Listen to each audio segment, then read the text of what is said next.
on February 22nd at 6 p.m. Thank you very much. And Madam Clerk, if we could please have a roll call. Councilmember Overton. Here. Councilmember Bennett. Here. Councilmember Harris. Here. Vice Mayor Harris. Mayor Sabatier. Here. Thank you. Councilmember Overton, would you please lead us in the pledge allegiance? Allegiance to the flag of the United States of America and to the republic for which it stands, one nation, under God, indivisible, with liberty and justice for all. Is Ken Saban here? Thank you for being here today. If you please can stand as Mr. Saban gives us an indication. Our most heavenly Father, we seek your wisdom in guiding our city. We pray for your protection over our police and fire and the EMTs and all the other people who are serving this community. And we just continue to look to you for peace and safety in our community. Amen. Thank you very much, Mr. Saban. Mr. Folsom, are there any changes to the agenda? Yes, Mr. Mayor. Item number 1, the presentation by Adventist Health. We're going to be bumping that to a future council meeting. All right. If I can get a motion to approve the changes. Motion approved. Second. I have a motion and a second. All in favor? Aye. Any opposed? None. Moving on to item number 2, presentation for the annual audit report for fiscal year 2017. Mr. Becknell. Good evening, Mayor, Vice Mayor, and council members. I'm pleased to present Terry Craig, the auditor for the city of Clearlake, who is going to present our annual audit. Well, good evening, and Mr. Mayor and members of the City Council. Thank you for inviting me here to present to you your June 30, 2017 audited financial statements. I have completed my audit of your financial statements and have expressed an independent accountant's opinion that your financial statements do present fairly the financial position, the results of operations of the city of Clearlake for the fiscal year ended June 30th, 2017, all in accordance with accounting principles generally accepted in the United States of America. As you know, the report has a number of sections, table of contents, my independent auditor's report, a section called management's discussion and analysis, which is a narrative explanation prepared by your finance director of the more significant financial events and results of the 2017 operations of the city. And then there's a set of what they call government-wide financial statements on pages 12 and 13 that treat the city as if it were so to speak, a business entity. Your fund financial statements on pages 14 through 18, which are the traditional fund financial statements, the general fund, your other major funds, and all of your non-major funds aggregated into a single column. And then, of course, the notes to the financial statements and some combining financial statements for non-major funds. I'd like to just give you an overview of the results of operations of the city financially for our fiscal 2017. On page 13, you can see the city's overall financial position actually increased about $325,000 in fiscal 2017, and that was mainly because in fiscal 2017, your overall revenues exceeded your overall spending on a total citywide basis. On a fund perspective, on the traditional perspective, there was an aggregated increase of about almost about $349,000, a little bit more. In terms of where your significant funds ended June 30 of 2017, your general fund ended the fiscal year with a fund balance of $1.3 million, and that was an improvement over the prior year of about $328,000. Your unspent bond proceeds fund ended 2017 with $9.4 million, and all of the other special and restricted funds, and the fiscal year with a combined fund balance of about $2.7 million. In terms of the more significant disclosures in the notes of the financial statements, the city did end 2017 with about $13 million in cash and investments. $2.4 million was in bank accounts. $7.6 million was in the local agency investment fund of the state of California, and $3 million in money market accounts. In terms of your net pension liability for your unfunded obligation for employee pensions, that actually did not change much in fiscal 17 from fiscal 2016. It still stands at about $5.2 million. But when you look at that, you have to also realize that actually what they call the net pension liability itself did go up in fiscal 2017, but that was offset by the fact that these deferred items that are reported along with that net pension liability actually changed direction. They shifted from, so to speak, a liability to an asset, and that's primarily because the expected earnings on the investments held by PERS by the state of California was less than expected.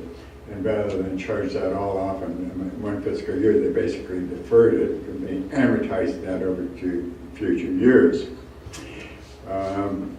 Another significant issue on the pension liability is because of a 1% change in the rate of return can significantly increase that liability if you have a higher rate of return, or decrease the liability if you have a higher rate of return, increases if you have a lower than expected rate of return. And that can swing by $2.5 to $3 million in any one year.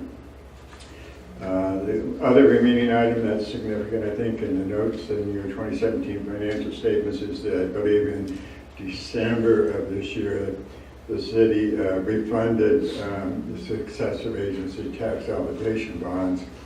And that was done, I believe, to save about $3 million in out-of-pocket interest expense over the next 19 years, which should produce some positive benefits to the city in terms of the allocation of future funding under the ROPS process, in terms of the successor agency and its ability to repay some amounts to the city. I think that's about it in terms of the financial statements in general terms. I have issued to you additional reports concerning the conduct of the audit.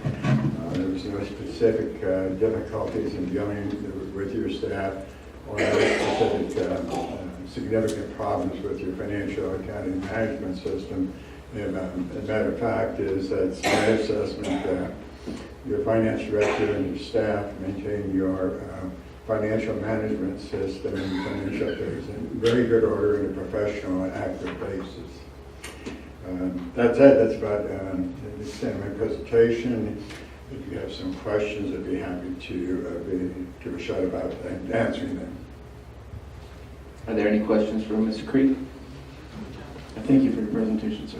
You're very welcome. Anybody from the public that would like to ask any questions? All right. Thank you very much. I like the way that you're painting the picture of where we are financially, and I also do appreciate you bringing up some of the things that we've done in this past year to help us have a more stable future as well. That definitely makes us feel good, so I appreciate that. You're very welcome. Thank you.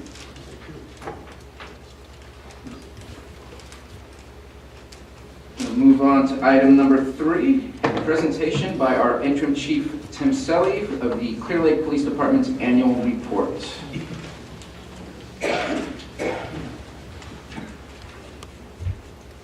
Mr. Selly.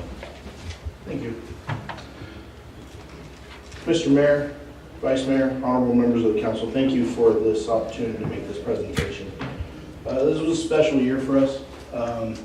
This is my third opportunity to be able to provide this annual report to you, and the second year that I've been in charge of the department. This year, if you recall, our last year was focused on making us, I would say, more efficient. Some of those we wanted to do, and some of those we had to do by necessity. And you'll see some of that. Your police department worked very hard for you, for the community this year, and I hope that you're going to see those things in this presentation.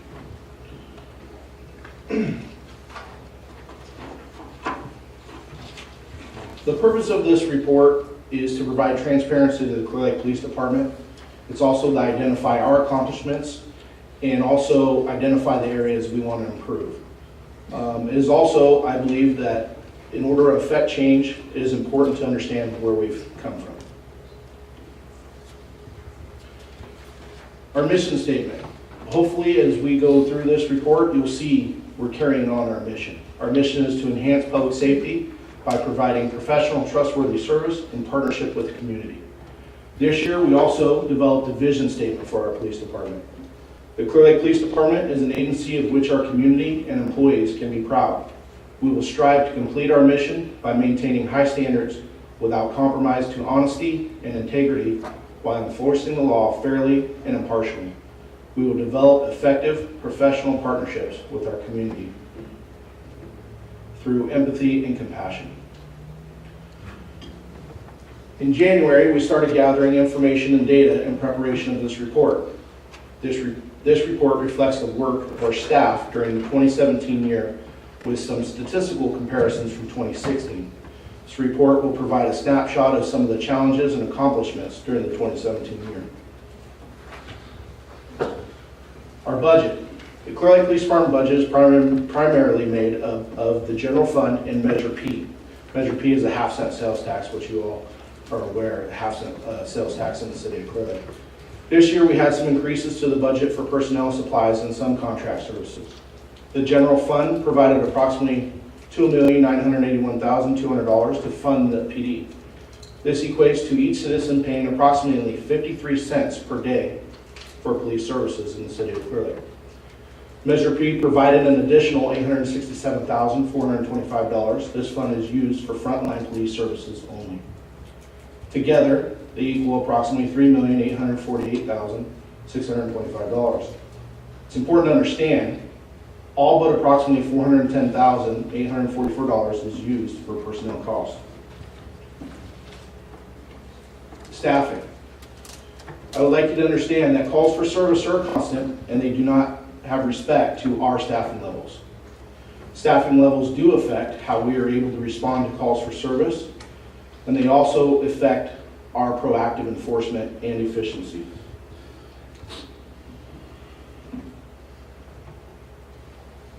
I also would like you to understand that it takes several months to hire a sworn police officer. Through background, testing process, application process, it takes several months to be able to do that. There's very extensive work that goes into hiring a police officer. After being hired, it generally takes 4 months of additional training before that officer can work the street as a solo beat officer. Our training program is 16 weeks long of intensive training with a field training officer, and they're evaluated daily to make sure that they can handle the pressures and handle our policies and laws in the city of Clearlake. After that, through all that, I should say, there is no guarantee that an applicant will be successful as an employee. We can go through all of that. However, some we have found they can't handle the pressure or they leave for other reasons. So we have experienced that. Our budgeted staffing allows for 23 and a half sworn police officers, which include the police chief. The half is not a short person. It's a detective, a part-time detective, part-time investigator. Primarily that investigator is tasked with doing elder abuse crimes, or investigating elder abuse crimes, I should say. During this last year, we lost 9 police officers for various reasons, essentially putting us in a staffing crisis. Many of these officers left to higher paying agencies, We had a couple officers retire out on injury and that sort of thing, so that's why I put various, but the bulk of them did leave for other higher paying jobs. By the end of the year, we were able to hire 4 police officers, which brought our staffing to 18.5 police officers. Now that is total, but that doesn't mean it's 18 and a half police officers that are handling calls for service. Those are detectives, those are administrators, sergeants, those kinds of things. We continue to hire, and several other police officers have been hired for the 2018 year, so our years are there's light at the end of the tunnel, I should say, for that. So we went into staffing crisis. How do we handle it? What do we do? As I told you, we were trying to already improve our efficiency in the department, but this put us in a necessity to do that. Well, we doubled up on workload. Many tasks were put on other officers, and people were taking on more duties and assignments. Unfortunately, sometimes things have to be triaged to get the job accomplished. So we're not as, I'd say, particular about the things that we do. We were able to get the job done. We covered it with overtime. We revamped our entire patrol schedule and established 12-hour shifts for all patrol staff. This provided a better coverage and allowed officers some time off. Time off in our business is extremely important because of burnout rate and other things. We have to be mentally sharp to be able to do those jobs. So we had to get officers time off. We also established an on-call system to ensure that we had backup coverage. That is important for us because of court, sick leave, vacation time, those types of things. We had to be able to call somebody in to be able to cover in emergency situations, whether it was sick or court time. Command staff and detectives also work the patrol schedule to assist. We had to suspend our traffic unit that we established the previous year and put that officer back in the patrol rotation. But we did create a community service officer, which you folks allowed us to do. We developed a community service officer program to help with calls for service to transport prisoners. As you know, the county jail is 27 miles away, so it takes a great deal of time for us to transport prisoners, not including medical care or medical treatment prior to that prisoner going to the county jail. So there's some times where it can take several hours to do that. And they also help with vagrancy issues by extra patrol in our parks, extra patrol in our business areas, and things like that. They're also tasked with taking reports for us, which will, like burglary reports, theft reports of a nature that doesn't involve a police officer. We also had the opportunity to use a reserve police officer to assist us.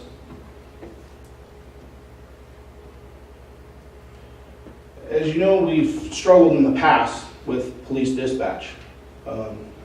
You folks did allow an increase in wages, and that helped tremendously. We were able to get up to staff in our dispatch during the 2017 year. Unfortunately, 2 of those dispatchers were not successful in the training program.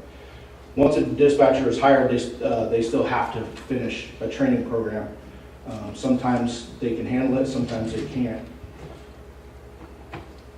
We have since hired another full-time dispatcher, and I want to make a point that this was possible by allowing us to hire a part-time dispatcher. This was over our staffing level. However, we were able to do that because this particular dispatcher was a lateral type dispatcher, come from another agency, but they were involved in school, and they needed to finish that school, so they couldn't come on full-time.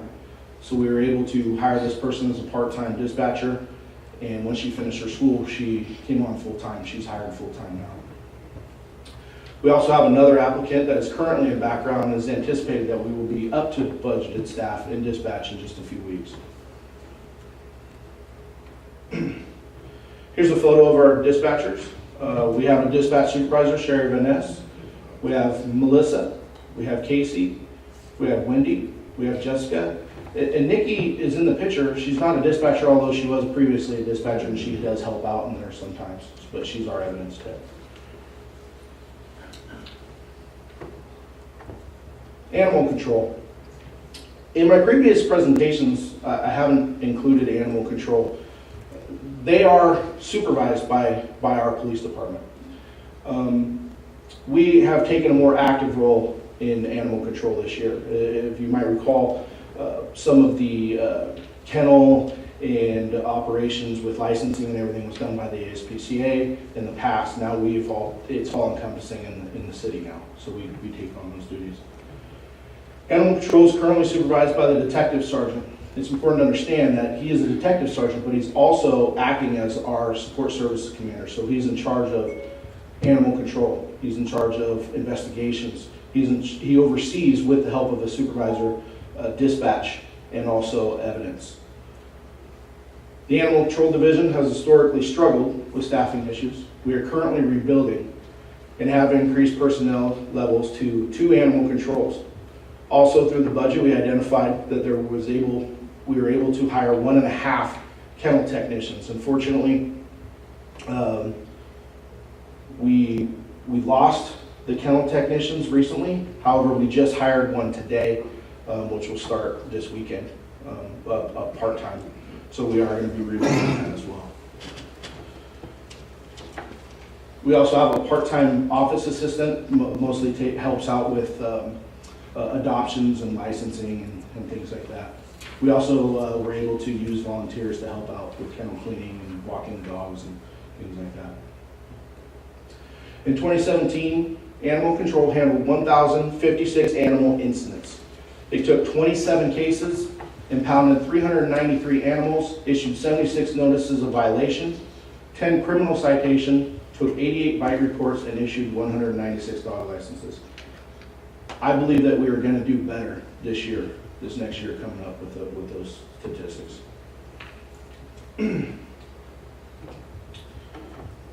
Police volunteers. It is important to understand that we would not be able to do what we do without our police volunteers. We have minimal staffing, but with these volunteers, they allow our police officers to go out and do the jobs, such as investigate traffic collisions when we can use them as the volunteers for traffic control and things like that.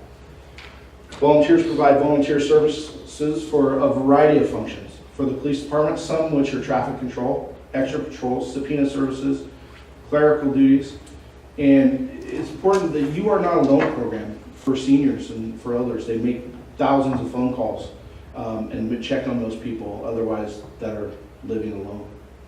If they are found that they need help or they can't get a hold of somebody, then a law enforcement officer is sent to those locations to make sure that they're okay. And they do many more things as well. Volunteer service, I've already talked about this.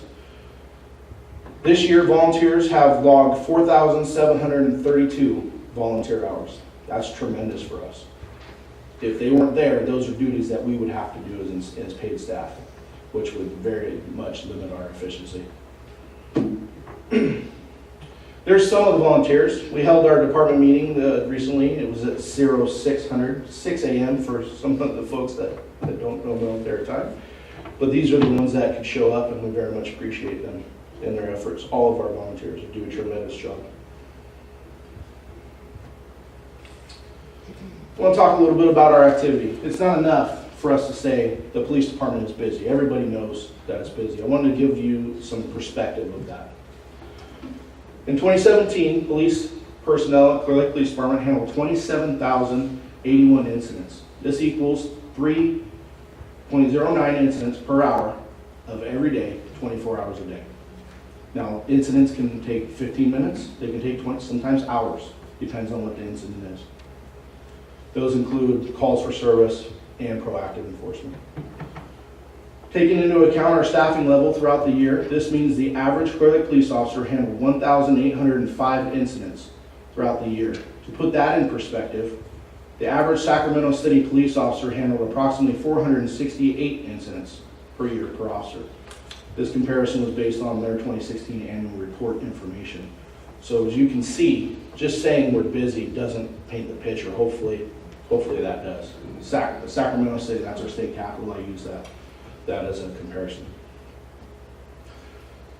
Officers made 2,002 arrests. This equals 5.48 arrests each and every day. I'm not sure how that 0.48 works, but that's the number. Officers made 2,802 traffic enforcement stops. This equals 7.67 traffic stops each and every day. Officers wrote 3,430 reports this year. That equals 9.39 reports every day. Now, it's important to understand what a report, we document a lot of different things. Some of those can be a log item incident, we can make notes. But these are actual written reports that an officer has to take time and go down, and sometimes they can take 20 minutes, sometimes they can take hours. Some of the investigations reports take days, sometimes weeks or months. This is just a snapshot of what the patrol statistics have been over the few years. I believe the blue is 2015, the red is 2016, and the green is 2017. So you can see that we're increasing every year. And the graph below shows citations, just a pie graph. So some of the factors that are affecting crime rate in the state of California. AB 109 required the reduction of inmates in state prison. This essentially reduced populations in state prisons, placing burdens on county jail. This caused overcrowding in the county jails. To put that in a little bit of perspective, I believe the county jail population is right around 280 or so. At one point, they were well over 400. Proposition 47 reduced numerous felony crimes to misdemeanors. As you might recall, some presentations a while back, Prop 47, they called it the Safe Schools Act. I'm not sure what that had to do with safe schools, but I know that it didn't make the state of California any safer. Proposition 57, this essentially abolished 3 strikes in California, reducing prison sentences even further and not taking into account enhancements or other past criminal violations. So for instance, if you had an enhancement during a robbery, you used a robbery, say it was a 3-year minimum sentence, but you used a firearm, that would be an automatic 5-year enhancement. That's been taken away under Prop 57. Other factors. Oftentimes when prisoners are released from prison, they're released without places to go, without jobs, those types of issues. So the likelihood of them reoffending is pretty high. So with the reduction in the consequences, more and more people will be free from incarceration, and this is having a direct impact on California crime rates. If you might recall, last year I showed you a graph where this state average in California was on a 10-year downtrend. After these propositions were set in effect, there was immediate spikes. Part 1 crimes. Part 1 crimes are considered the more serious crimes and are required to be reported to the FBI. They're often called UCR stats, or Unified Crime Reporting. In 2017, Clearlake experienced increases in rape, robbery, vehicle theft, and aggravated assault. I want to talk about rape for a second. That could be affected by a new law with the prison rape elimination programs. Those are sometimes out of our control. If we arrest somebody, sometimes the prisoner may try to delay the progress. They can't be booked if they've basically said they were raped in the last 24 hours. They have to go to medical treatment, those kind of things. And if they're uncooperative, there's really no way to close out that crime. We can't say that it happened, we can't say that it did happen, so oftentimes they're suspended. So that does affect that stat. So I just wanted you to be aware of that. Vehicle theft. I want to talk about that for a second. We are seeing a significant increase in vehicle theft, absolutely, and it still continues. We have some ideas and some plans for the future of that, but one thing that's important to understand is with the changes in some of these laws, some of these vehicle thefts are now considered misdemeanors, where before they were felonies. So that does play a part in that. But there is good news. Crime overall is down 6.26% in the city of Clearlake, and that's huge, that's significant. And that also keeps in mind with our strategic plan. Burglary and larceny are down significantly, and homicides remain the same. If you recall, we had 1 homicide last year. That was in the 2017 year. I will say that homicide was not marijuana related, but it was drug related. And that person has been convicted of that crime. So. This is just a snapshot. As you can see, the numbers aren't significant when you talk about the increases in some of those areas. maybe a few here and there. So I just wanted to give you a snapshot. It's not a tremendous amount when you look at the 38% of increase in enforceable rate, but it is more.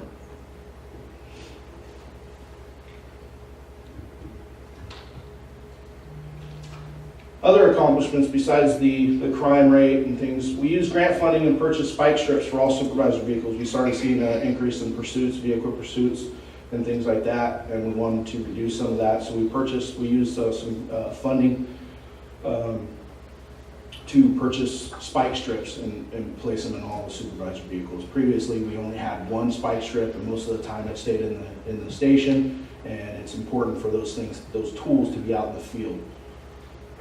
We purchased a professional pop-up tent, which you can see in the photo. It's pretty nice. We're pretty proud of it. We're happy with it. Before we, had one of those things at Walmart. We would show up at the county fair to do a presentation. It wasn't as professional as I like, so this is what we use some asset forfeiture funds to do. Other equipment accomplishments, we were able to purchase 5 used police vehicles using past unused salary savings. We were able to find those in a company that specialized in used police vehicles that were low mileage and good condition. We were able to use that money, purchase those cars, and place them on the street. We also finished the upgrade on all the graphics on all of the marked police vehicles. So if you can look on the right, the vehicle on the right was our previous graphics. Now we have a red, white, and blue flying proudly on our cars. I think it looks pretty nice.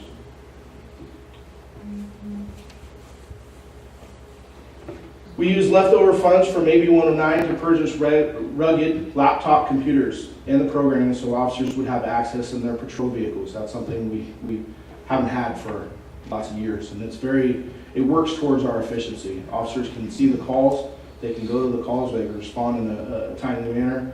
They can also write the reports in the vehicle if need be, if they have to take that information in the field. We were able to provide officers with cell phones to be able to make calls in the field. Oftentimes officers would be, say, up in the avenues, and they would get a phone call detail, and they would have to respond to the station to make that phone call. Now they can just make it in there. So that works towards efficiency as well. We worked with the local fire department who through surplus sold us an ambulance, and we made it into an incident command vehicle. It's the black vehicle. It says incident command on it, can't miss it. We've used it several times since receiving it. We've used it on the sulfur fire incident to basically give supplies out to people who were returning from evacuations and things like that. We've used it on several community events, including the trunk or treat. We've used it in parades, that kind of thing. But we also use it on homicide investigations. We needed the lighting equipment that it provided. We were able to use that. We can carry our supplies in there for crime scene investigations as well, so it becomes pretty handy. Accomplishments with community policing. Community policing is of various different things. It's partnerships in our community, and this is what we're trying to establish. We work with business owners and shopkeepers to develop a plan to deal with vagrancy issues at the Burns Valley Shopping Mall. We started to see a lot of vagrancy increases. So we developed a town hall meeting, if you will, to bring those business owners in there, hear their concerns. We talked about what the laws allow us to do and things that we needed them to do for us to be able to arrest and prosecute these things. We've increased all of our patrols in all of our shopping areas. We're in the shopping mall several times a day. I walk through there probably maybe a couple times a month and meet with all the shop owners, managers, and things like that, and talk to them and address some of their concerns. We reestablished the trading card program. The businesses donated funding to do that, and we had our volunteers go out and get this program started. I think it's something that the kids enjoy, and it's good towards public relations. So this is a poster of all the trading cards that of the officers that are involved in that. We worked to establish a procedure and set up a cleanup effort for the homeless encampments behind Ray's Shopping Center. As you know, that was a pretty significant task with the cleanup effort. We have businesses that may have been interested in putting their establishments there, but they were concerned about some of those things. And in response, we set up procedures. You can't just go out and kick somebody out of their space. So we had to establish the procedures, find out the way legally that we could do those types of things. We provided for weeks at a time, we would go out and provide them information of services that were able to be provided within the community, so that we just didn't go in there. They were able to find out where warm food was and things like that. We also hosted our first National Night Out this year. I think it was a huge success. We had a lot of people come there, and we got a lot of positive feedback with the public. And it's good just to be able to talk with the public and the community outside of the normal official duty. It's nice to just be able to sit down and see us in a different light. We were able to provide hot dogs and things through a lot of donations. Partnerships. The department is in partnership with Adventist Health with a super user initiative, also known as Project Restoration. I know that you guys heard much about that, but it's a large part. We're helping folks in that otherwise would be calling 911, would be utilizing some of the ER services, the fire department services, the police department services, whether it's due to vagrancy, alcoholism, those types of things. We're working with a program, and it's working. It's helping out. I envision this program, we start out small, we start out 5, 10 people, hopefully 25, and increases over the next period of time. We also participated with the city and Chris McNeil did a lot of work, and the staff did work with him on the strategic plan, as you well know. We participated with the ad hoc committees for the development of marijuana ordinances. We continue to assist code enforcement daily with various tasks, including checking red tagged houses and making arrests if necessary. And we also provide security during marijuana eradication for them to safely go in and eradicate some of those with an abatement warrant. We help develop plans for the re-implementation of abandoned vehicle. We work with code enforcement in the abandoned vehicle program that was recently reestablished this last year. Our officers went out and helped identify approximately 200 vehicles and turned over that information to code enforcement so we could get a jump start ahead on the game. Volunteers work with code enforcement to identify abandoned shopping carts as well. Our volunteers would go out and make a list of the shopping carts that are out there, and then they would give the information to the code enforcement to help alleviate some of that. Additional partnerships and accomplishments. We had more volunteers. We also included a grant writer who came, and she's written a couple grants. The current one she's working on is an alcohol-related grant for extra enforcement for both shopping centers and stores, as well as shoulder tap operations and things like that. So hopefully we will be able to be successful with that.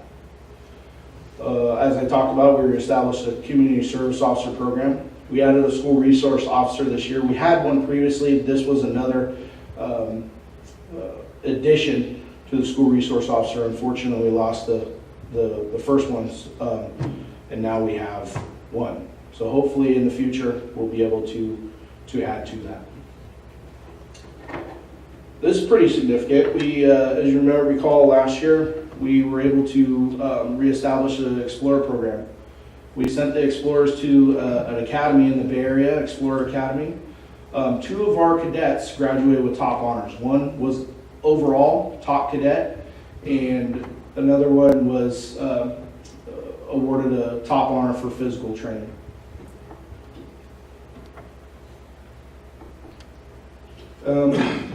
Might recall a little incident that we had, the sulfur fire. This was the 3rd year in a row that we were devastated by fire in and around our community. This one was directly affected the city of Clearlake. As you recall, last year we had to evacuate the avenues. This year we had to evacuate the park area, including the street sections and also on the peninsula. By the grace of God, we did not lose anybody from that fire. And we're pretty proud of that. I credit that with people working together, the citizens warning their neighbors, our early warning systems, and boots on the ground between fire personnel, officers, deputies, all those people were able to notify people, and that's a large portion. When you're talking about in the middle of the night and you only have a few officers on to be able to accomplish that, it all takes a team working together. And I just want to say thank you to everybody for that. We were able to establish a uniform committee, as you know. We rebranded the city, as well as it required us to rebrand our patches. We've developed the patch. Mr. Harris, you helped out with that. Thank you. Those changes have been implemented, and we do have all the patches, as you know, on our uniforms. Also, with your approval, we developed a scavenging ordinance. Again, our idea wasn't that this was going to clean up the city or anything, but it was going to help us deal with some vagrancy issues and things like that, and I believe that it has done that. Overall, we use it to basically contact people where they shouldn't be, and we're able to basically move them on or identify those people. We have identified several people with warrants and other up to nefarious activity in those dumpsters and things like that, so it is a tool that is helping. Again, I want to say that your department works very hard. The men and women of the Clearlake Police Department do an outstanding job each and every day. I'm proud of them, and I believe you are too. And that is your 2018 Clearlake Police Department. And that concludes my report to you. Any questions? Thank you very much. I have a question from Vice Mayor Harris. Your report is extremely comprehensive, and I very much appreciate the time and energy that has been put into the report. On a couple of the items on the report, in particular, to me, one that stands out is the total number of incidents compared to last year, and then the total number of officer-initiated incidents, up almost 800 from last year. And the reason why that speaks volumes is because we had a significant reduction in our staff because of officers leaving.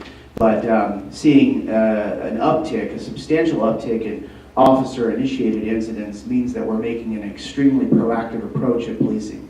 And I really appreciate that approach. I appreciate the officers that are involved. And I can tell you from riding along with your officers that that is the general gist of it. They are not out there to just accomplish the hours. They're out there to make a difference in our community, and that's felt through and through. I really appreciate the efforts they're putting in right now. It's fantastic.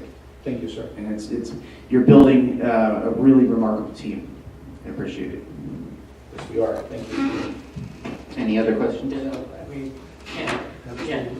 think we all agree with the same thing that our officers have really just. I've been here for 14 years, and I really believe this is the best police force and function alone that our police department has done. So great job, and our police officers really are coming up to what I was hoping for when I got on council. So due to leadership, thank you very much. I appreciate it. We all work as a team very hard for There you go. And that's why it works.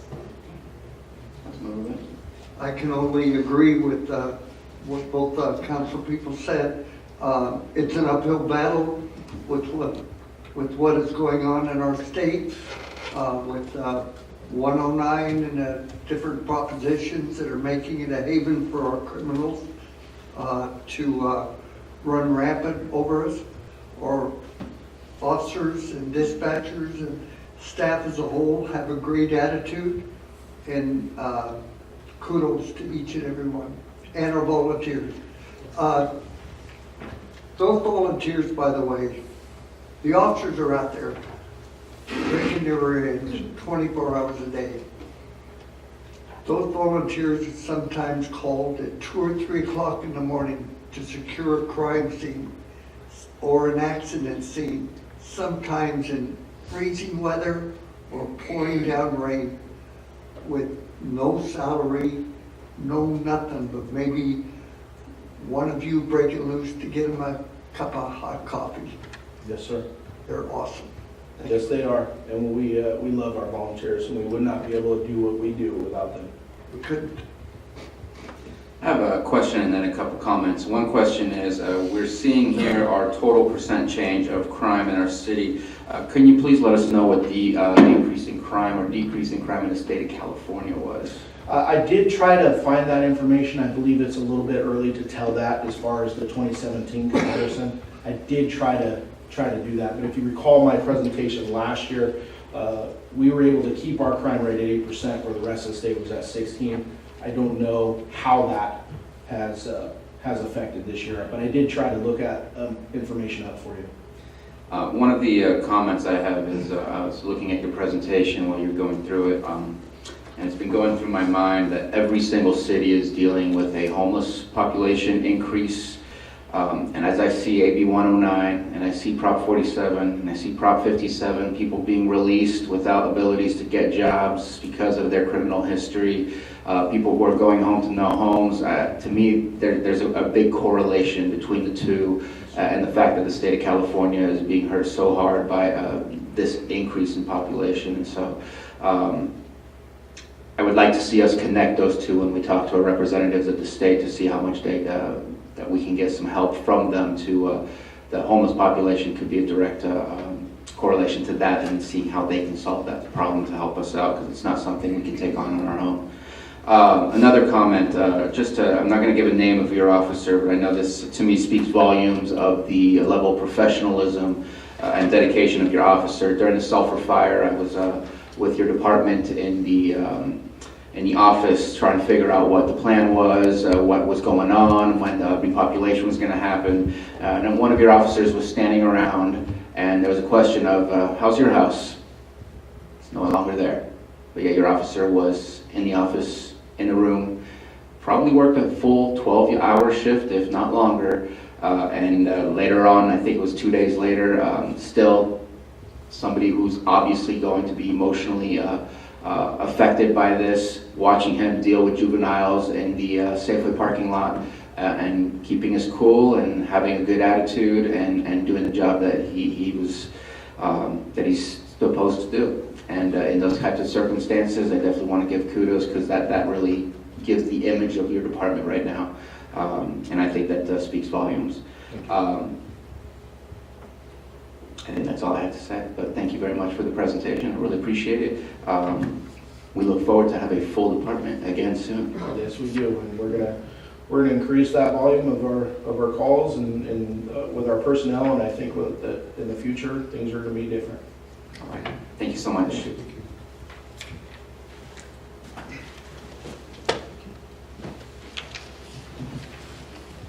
We are moving on to public comments, I believe. I have my first public comment sheet is for Bill Marshall.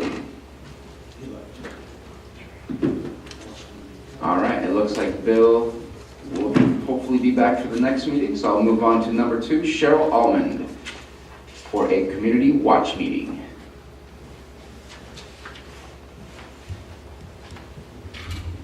Hello, Cheryl Ullman, 4649 West 40th Street.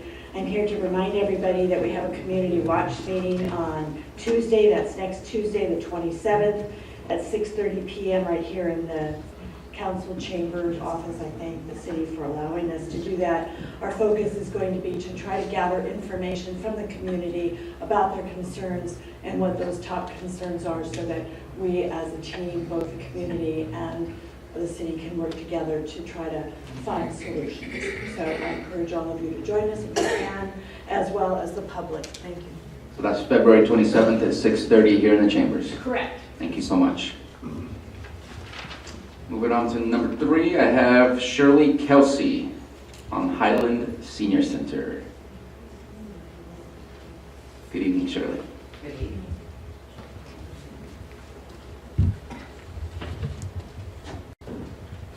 I'm Shirley Kelsey, Vice President on the Board of Directors at the Highland Senior Center. The Highland Senior Center is proudly celebrating 36 years of service to our senior community. To me, this is very important because I am a senior. Our purpose is to provide seniors with support systems and to lead a dignified and independent life in their own homes. I know some of you folks aren't there yet, but believe me, it's very important.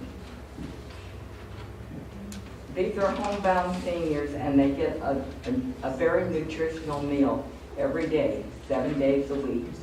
We serve out 5 hot meals a week and two frozen. And if it's a holiday, then they get frozen meals to compensate on the holidays. In March, it's all across America, we're celebrating the Meals on Wheels program. We're also excited about celebrating our 36th anniversary this year. In celebration, we'll be extending the route of our annual March for Meals. We're going to have a walkathon to Austin Park, and for those who cannot or choose not to take that walk down Olympic Drive, can join us at Austin Park and walk around the park. Neat. This will show our community, state and federal leaders that the City of Clearlake supports our program. Local community support is vital to the success of our programs at the Senior Center. We're looking to our community to help bridge the gap in our shortfall of funding this year. With the cost of living going up, health care rising, and many seniors in our own neighborhoods that are unable to supply themselves with the means to eat healthy foods.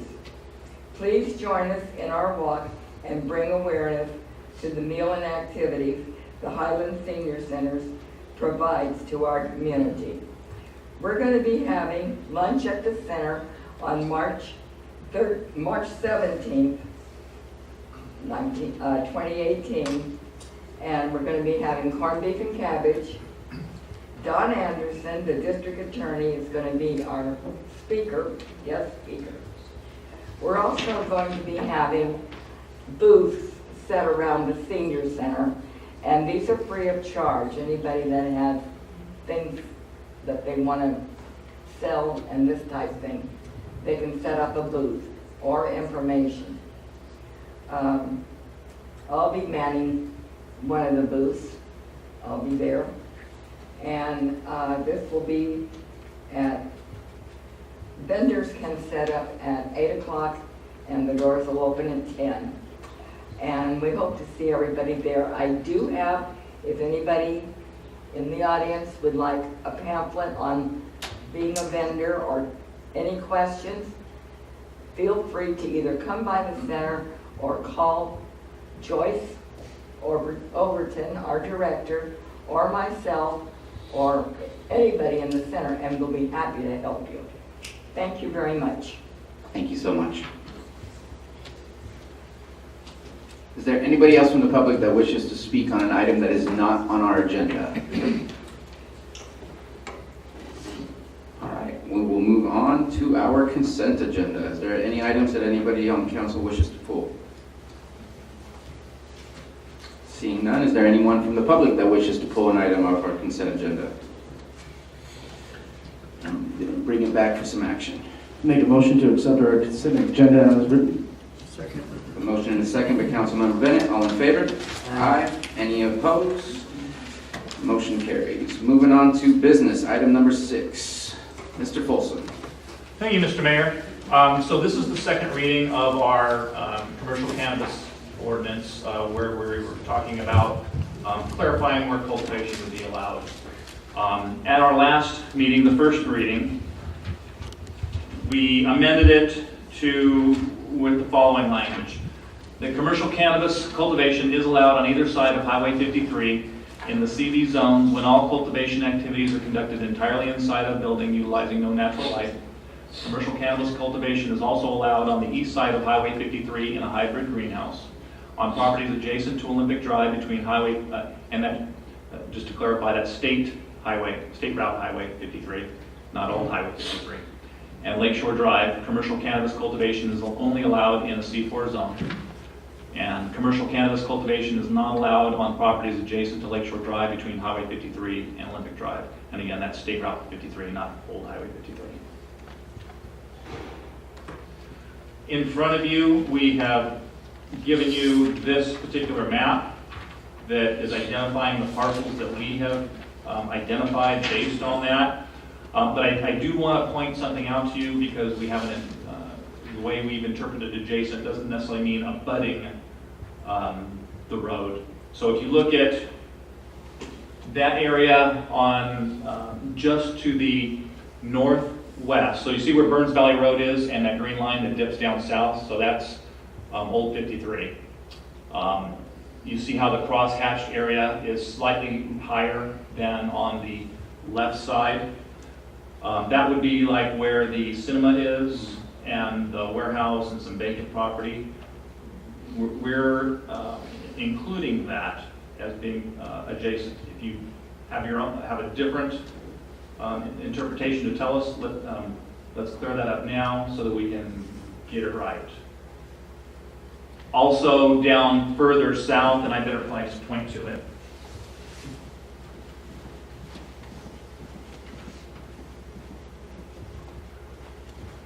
Right in this area here, so this is Lakeshore Drive. Right over here, this would be the, well, no, this is Red Bud here, but this would be the hotel. So then across this area here, doesn't specifically abut it, but it's adjacent in the way we look at it. So I just wanted to point those areas out. Again, if that's not how you meant for us to interpret this, let us know here and we'll amend the map. But this is the map that we'll have that goes along with this.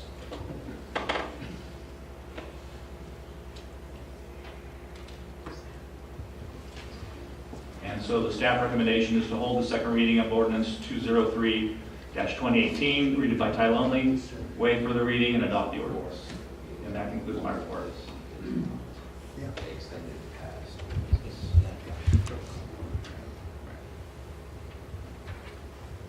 Are there any questions from the council? Are there any comments from the public? Please step up to the mic.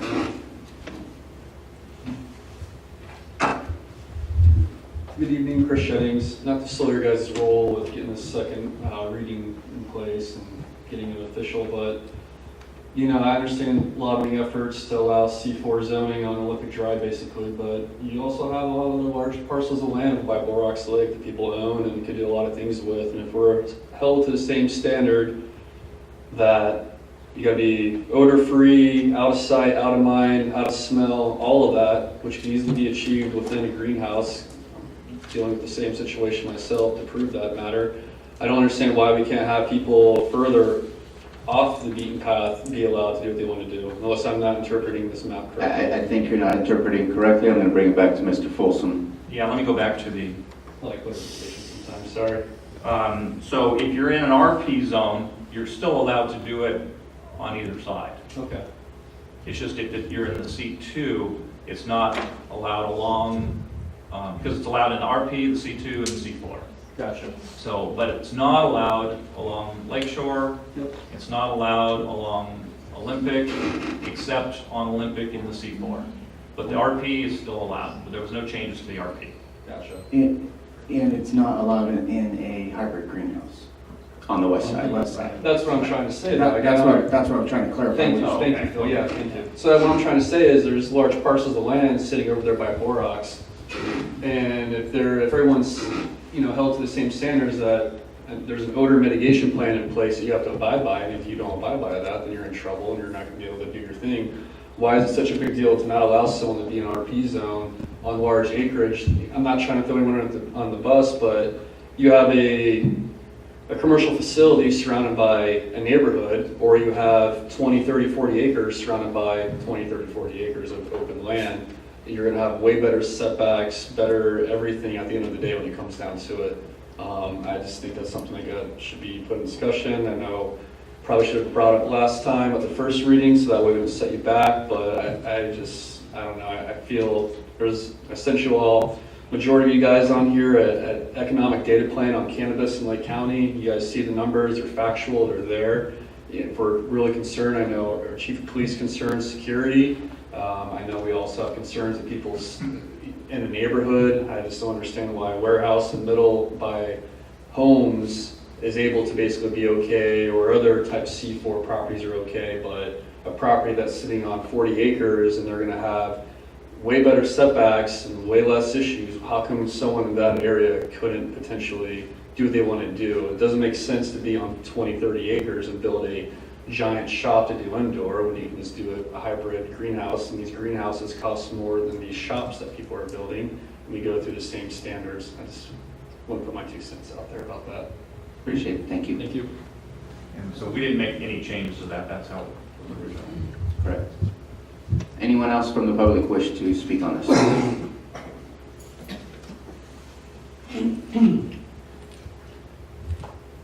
Yes, hello, thank you. I wanted to speak on the same matter. I might be able to answer a little bit. In talking to you at the last meeting, your issue was security, and calling around that, security is a big issue. So that's why you wanted it indoors. But I think that maybe perhaps you were thinking that we had, PVC pipes with some plastic draped over it. That's not very secure. But if you go to the ordinance, you have, over 100-foot setback, 60 acres, chain link fence around the hybrid greenhouse, and it's made out of polycarbonate. That's bulletproof. It doesn't get any more secure than that. So that, along with the carbon footprint, I mean, if you force everybody inside, you're wasting the best climate for growing marijuana in the United States of America, period. So I don't know, is there any way we could address that? Because like you said, we're going to have grows right in downtown. Let's do it right. Let's set a model, and maybe even add to the ordinance. Over time, I know that for me personally, I'm going to be going within the first 1 to 3 years, 100% solar for the fans and so forth to blow. For all of the structures, perhaps you could add the ordinance that some amount, let's make up a number, 15% of gross profits has to be reinvested into the company to use every single available square footage. Like for instance, on Olympic, where they're going to have an indoor grow, put 15% of the gross profits into making that solar, because we had 3 years ago the cleanest air, now we're third. That's just because of the fires. But we can set a model not only how to grow, but how to do it responsibly. I don't know what else to say, but I think please look at it some more. Thank you. Thank you. Anybody else wish to speak on this agenda item? I'm going to bring it back to the council. Do you have any comments? Councilmember Overton. Okay, so all this coming back at the last minute, I think the reason why we adjusted this because there was some clarity that needed to happen, and so we kind of did this.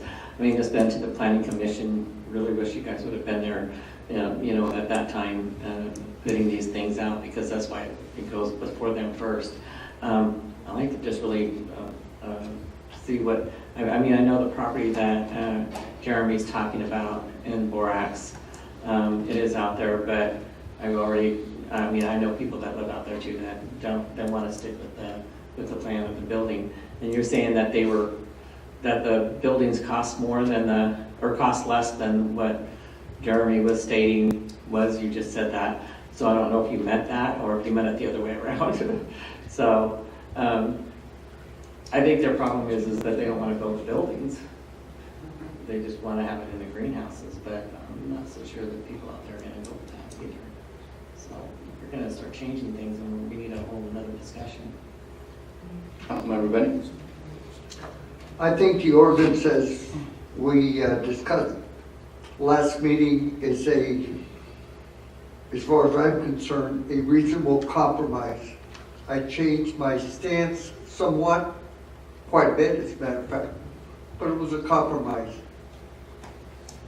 I stated we need to look toward the future. These areas out by Borax, off Old 53, out by the orchards, we need to look toward the future. I do not want this to become a marijuana town, cultivation town. And if we open it up, what's the cutoff point? There's the east side of 53. This one area designated as shown as we discussed last week, I think is a reasonable accommodation, and that's about as far as I'm willing to go. Thank you. Vice Mayor Harris. So I did take some time to speak with Jeremy after the last meeting, and I think that, a lot of time and energy went into the development of this, and obviously we've made some revisions now to the Greenbelt, what we consider the Greenbelt area. And there's nothing saying that if we move forward with this, that we can't have another revision in time to come. We can, of course, make modifications to this as time comes. So I think in the spirit of trying to get moving forward on this and coming to some resolution based off of all the input of the ad hoc committee and planning at this point, I think it would be in our best interest just to move forward with this as we have it developed today. And then if we wanted to look at this in the future, I don't see any reason why we couldn't bring it back to reconsider the addition of other areas within the west side of Highway 53 for a hybrid greenhouse. In particular, I would like to see a hybrid greenhouse. We don't have that yet. Once we start seeing these things developed, maybe that'll be the catalyst to changing a lot of opinions. Maybe when people say, oh, well, that's what it looks like, I don't mind seeing that in my neighborhood. Maybe that will be the big difference. But you have to understand that this is new to a lot of people, and we're trying to be very, very meeting in the middle on all this to bring it to the population without the population rejecting the concept of this. So, we have to delicately do that and make sure everybody stays happy. It's about satisfying the interest of the entire community. So we do have to think about all of that. So I am very interested in seeing how these hybrid greenhouses look compared to, I assume what a building is going to look like with non-natural lighting inside. That's pretty straightforward, I would say. But the hybrid greenhouse idea, I have a concept in my mind, but maybe that will be the difference. As soon as we start seeing some of the go up and we can actually have something to compare it to, maybe that would make people at ease about the concept of that instead. Does that hopefully help you on my stance on this? Thank you. And so I want to ask a quick question. I think I know that the answer is there availability for those submitting a license for any kind of variance for the Planning Commission to look over? Such as a property in Borax to say, I want to do indoor, but can I pay for a variance to review and see? You on that seems to be no. Well, no, I think you can ask for a variance, but I don't know that the planning commission is going to want to go against what is strictly in the ordinance. It's not something that's got a lot of ambiguity to it at this point, but certainly you can make the application. So it's an available tool. Most likely the Planning Commission would say yes. Would say no, sorry. Yeah, and it would be, because, it's pretty explicit to me in the ordinance that it would not be allowed. Right. So even if someone wanted to push and say, okay, well, I want to go for a variance, staff would recommend against it because the ordinance says no. Right. And so that's what I figured the answer was after reviewing the ordinance. What I'm looking at is that we're only offering 12 licenses. There's over 20 submissions for licenses at this moment in time, and there's only one currently looking for cultivation on the west side. So at this moment, I don't think we're saying no to something, and by not changing this, we're actually working within the confines of the licenses that are being requested at this moment. I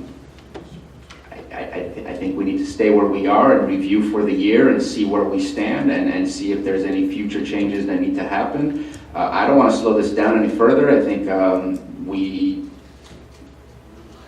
we're not where I want to be right now, and I think we need to move forward with what we have. Okay. Is this something that, are we going to continue the ad hoc committee for marijuana? Is that something that's going to continue on? Because to me, this would be either something that would go back to them at some point in time and discuss and look at pictures and bring back to the council. Yeah, if there's issues that you want us to revisit, we can definitely do that. I'm sure there's going to be a time when we issue out all the licenses, and maybe at that time, the council wants to say, maybe it's time that we relook at that. While we're relooking at that aspect, let's look at other things. Okay. Especially since every city and county is learning as we go right now, and so there's going to be some changes. I know there's between 6 and 8 bills right now in the state of California to make some upcoming changes as well. So there's definitely some upcoming changes. So I don't think it's the end of that committee quite yet. We have action. Yes, I'd like to move that we accept ordinance number 203-1018, read it by title only. An ordinance of the City Council of the City of Clearlake, amending ordinance 200-2017 by relinquishing and replacing only section 18-2.020B of the Clearlake Municipal Code regarding commercial cannabis business, allowing commercial cannabis cultivation west of Highway 53, and repealing ordinance number 202-2017 and 204-1018, the moratorium. I'll second that. Motion and a second by Vice Mayor Harris. Can I get a roll call, please? Councilmember Overton. Aye. Councilmember Bennett. Aye. Vice Mayor Harris. Aye. Mayor Sabatier. Aye. Thank you. Motion carries. Thank you very much. Moving on to item number 7. Discussion of options for filling the council vacancy. Mr. Folsom. Thank you, Mr. Mayor. So Councilmember Purdock resigned on February 1st. His term ends on technically ends on November 2018, this year. Government Code Section 36512 says that council has 60 days to either call a special election or appoint a new member. The special election would be held on the next regularly scheduled election date, not less than 114 days from today. The next election date would be November 6th of this year, leaving the seat effectively vacant until the election. So you essentially have two options. You can go ahead and leave it vacant until November, or you can go through an appointment process. If you were to do an appointment process, we could put the application out tomorrow. The applications would be due, we would suggest, March 15th. And March 19th, we would have our ad hoc committee get together, which is the mayor, the vice mayor, and the planning commission chair, to meet to recommend up to 3 applicants for the city council to review. Then on March 22nd, which would be the second regularly scheduled council meeting in March, the council would choose an appointee to replace the former council member for the remainder of his term. So we have 2 resolutions. You can, we would ask you to make a motion to either adopt resolution 2018-8, calling a special election, or a resolution of the same number directing the city clerk to take applications for appointment. So it's really up to you what you want to do. If you want to leave it open and have 4 council members through until November, or fill the vacancy. Okay. Thank you very much. Any questions for Mr. Folsom? I'm going to open it up to the public. Any questions on this agenda item or comments? And I'll bring it back. I'd like to make a motion to adopt resolution number 201A-08, directing the city clerk to take applications for the appointment. Second. A motion and a second. We need a roll call. Let's do a roll call, please. Councilmember Overton. Aye. Councilmember Bennett. Aye. Vice Mayor Harris. Aye. Mayor Sabatier. Aye. Thank you. The motion carries 4-0. Thank you very much. Mr. Folsom. Thank you, Mr. Mayor. Just a couple things. Last week I met with Senator McGuire. We're continuing to try and get funding to help with reimbursement on some of our losses for the sulfur fire. We are meeting with representatives from Lake County, from Napa County, Sonoma County, Mendocino County to come together as a coalition for regional requests as well as specific requests for assistance for our localities. We are hoping to schedule a meeting with the governor's office to go over those requests, so we'll have more information for you forthcoming. We are also working on our cannabis business permits. We will be going to the Planning Commission in March with our first of those. We had our marketing committee that met this Wednesday. We talked about some of the typical things we talked about, the events, and the Destinations magazine for 2018 just came out.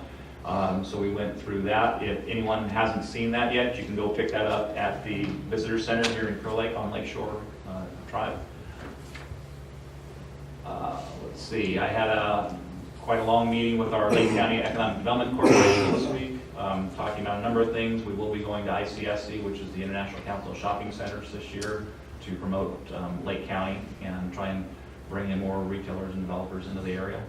We also, staff met with the U.S. Corps of Engineers regarding some of the final debris removal properties and the status and trying to get those cleared up. some events that are coming up, and I apologize, I forgot to put the February 27th meeting for the Community Watch, but we do have on this Saturday is a seafood boil, so please attend that, although I believe it's sold out. Plan ahead next year. If you bought a ticket, please You get have to buy it. your tickets now for next year. Just a reminder that on Monday, February 26th, from 3 to 5 p.m., we are having our Police Chief Recruitment Public Forum, where we'll be asking people to come in and let us know, what are you looking for in your next chief? What type of qualifications do you think would be appropriate for the next chief? Then we will be having a closed session at 5 p.m. that evening. March 6th, we have a Planning Commission meeting. March 8th, another regular council meeting. I had originally put up there, and I meant to delete that, we're looking at doing a number of additional assessments. I think we found a way to, we're looking at like 100 of them. But we have talked about a way to potentially streamline that, so rather than having a special meeting on March 15th, we're going to do that in April, and it'll be a fun thing. And then we have a regular council meeting on March 22nd. And that concludes my report. I like the way you said that. I like the fun thing. Tells us it's not going to be so fun, guys. Councilmember Overton, your report. Yes, well, I've been working with our wonderful Peg Station, who is serving us with our show here, to do our community, we're going to do a community garden party to show off the community garden, the community center, and with the Peg Station moving there, hopefully they'll have their studio set up, so we're going to do kind of a big open house down there to kind of show people what we've been doing down there with our new paint job and things that are going on for our community center there. So hopefully everybody will come out. That's going to be April 28th. So get that on your calendars. And hopefully all you guys will be there. Looking for speakers or anybody that wants to do any kind of sessions there to show off cooking, anything like that. So please come. I've been working with Joyce Adams on the Cornerstone Village. We've got some people that are interested in helping maybe start working on actually finding places for the village and helping fund it. So that would be towards getting our homeless off the streets. So I'm kind of excited that after 20 years, people are finally coming together. So been working with NCO on our community garden, getting more people there. It's been coming up really well, so that community garden is really starting to pop. And and I want to thank the contractor up at Was Doing Rains right now, because he was very nice to donate the signs up there for our city. Hopefully, I don't know if you said anything at the marketing committee, sorry I missed that, but I've been shorthanded at work.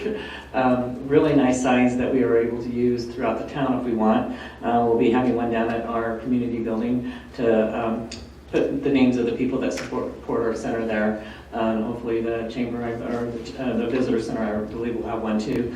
And hopefully we'll see these signs out. They're really, really nice signs. So, and that's pretty much what I've been working on. I've been short-handed, so I haven't done a lot of these. So. Thank you very much. Councilmember Bennett. Monday, we also have an AVA meeting, abandoned vehicle meeting, at 1 o'clock here at City Hall, for anybody that's interested. We did have a pegboard meeting last Monday, which, yeah, Councilwoman was there.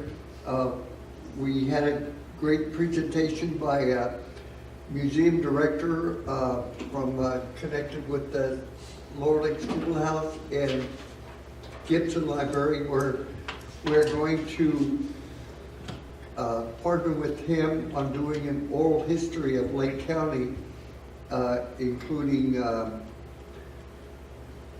getting hold of a lot of seniors in the county who have knowledge that will soon be going away. That knowledge will be lost because nobody knows it. Take somebody like me who's been here since the late 40s, it's going to be gone. So we're going to be doing oral histories in conjunction with the Peg Station, and it will be interesting. One of our board members, Reverend Dave Thompson, had to resign from the board, so we have an opening, and apparently there are a couple of people interested in that. Also, we had a meeting on the 14th for the Lake County Area Planning Council, and the Transit Authority.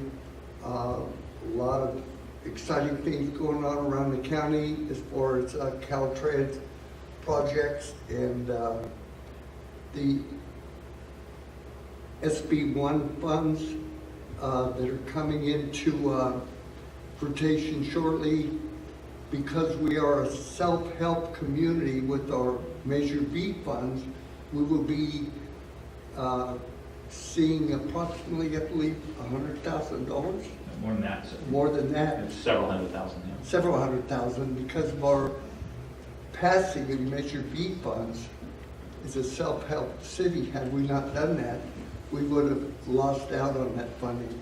The 100,000 was thrown around. It's just a ballpark figure. Maybe you could expand on it. Okay. Yeah, we don't have anything official yet, but that's what we're expecting. Okay, but it was interesting to find that out.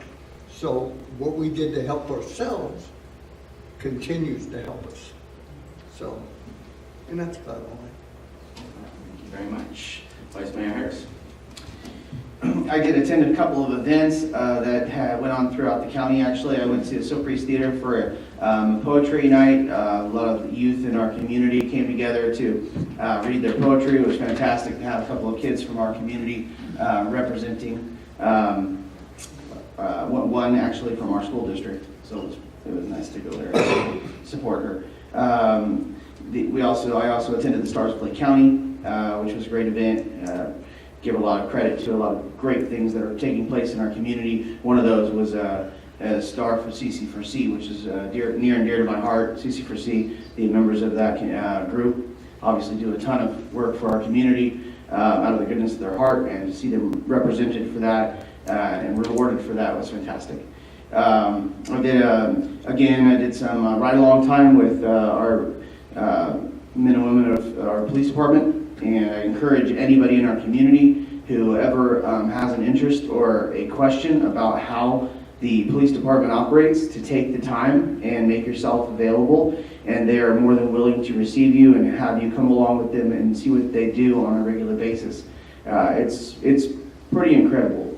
If you've ever watched any television cop shows, it's like that, but tenfold at times. It's just incredible. It's like it's a running pace. I have to literally jog to keep up sometimes. I mean, these guys are incredible. So I just really appreciate what they're doing, and being part of it's really nice. And I also spent quite a bit of time running my backhoe, getting the baseball fields ready.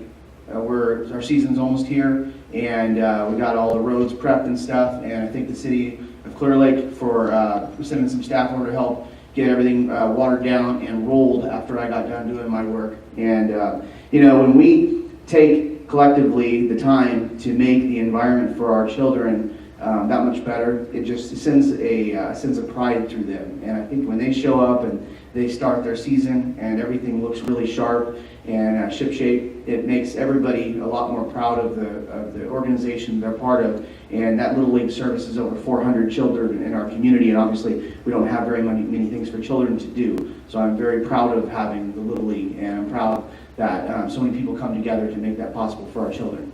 So thank you. Thank you very much. So I was at the marketing committee that we had earlier this week on Wednesday. We spoke about the magazine, as was discussed, but some of the upcoming events that we also discussed were the Easter egg hunt and the hopefully in April, maybe early May, we'll see what happens, but we will start thinking and start organizing our citywide cleanup, which is one of our big events that we put at the city, and I just want to start putting it out there. And we'll have a firm date coming soon so that we can get as many of you as possible to show up and help us take pride in what we have in our city and clean our city up. We also discussed street signs, street directional signs. I want to thank Lisa Wilson for bringing us a sample, and so we might start having a more concrete discussion on where and how we're going to start implementing some of those street signs, because a lot of times there's no directions to where City Hall is, there's no direction for where our police station is, our business district, and we really need to start directing our traffic to specific areas in our city. I think that's going to be really helpful. I also went to the Stars of Lake County, and I just want to put out a few names, and I sure hope I don't miss any, but I wanted to say that the Seroptimist of Clearlake won an award. A gentleman by the name of Raul Gomez in Lower Lake High School won Student of the Year award. CC4C, can't say enough about them, they won an award. Adventist Health here in Clear Lake won an award. Stephanie Figueroa from the Art Gallery House won an award for all her murals that she has placed all across our city. Hearing Clear Lake as often as we did that night was amazing. We do a lot, we're trying our best to really change our image, and it shined in that event. I was really happy. And I also want to mention also that Phil was also nominated for Best Small Business, I believe it was, and the City of Clear Lake was also nominated for Best Big Idea or Best Idea with our new rebranding of the city, with our new logo, and everything that comes along with that. So that was a really good night right there. Just a couple other dates.